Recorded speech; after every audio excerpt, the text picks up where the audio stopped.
রাতের 2টা বাজে চাচা উনি সুইমিং পুলের ভিতরে পড়ে গেলেন। জিন ছবিতে সবসময় বাধা থাকে, জিনের একটা বাধা থাকে মনে হয়। থ্যাঙ্কস টু আল্লাহ, সবার আগে আল্লাহর কাছে শুকরিয়া আদায় করতেছি।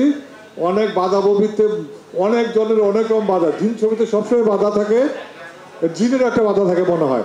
জিনও চায় না মনে হয় এই ছবিটা আসুক। আসলেই জিন অন ছবিতে যে তুমি বলো এটা শুরু থেকেই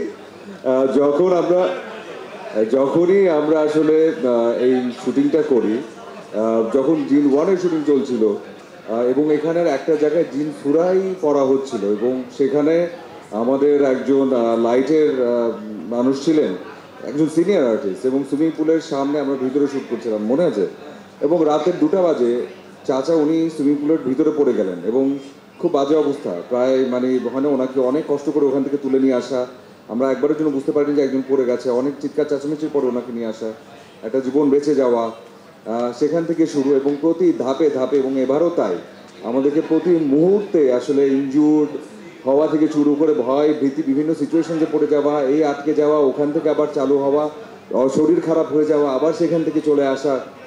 আজিজ ভাই স্ক্রিপ্ট লিখছেন, স্ক্রিপ্টের মাঝখানে হঠাৎ করে থেমে যাওয়া, হ্যাঁ হঠাৎ করে একটা সিন নাজিল হওয়া যে এই সিনটা দরকার, এটা করতে হবে, যদিও যখন শেষ সেভাবে করে আবার আসা, মানে সব মিলিয়ে। এবং এভাবে করে যে এত সুন্দরভাবে আমরা আবারও আপনার হাতের সামনে আসতে পারছি, এটার পিছনে কৃতিত্ব আমি বারবার বলছি আপনাদের সবার দোয়া এবং ভালোবাসা। প্লিজ এভাবে আমাদেরকে ধরে রাখবেন, পাশে থাকবেন।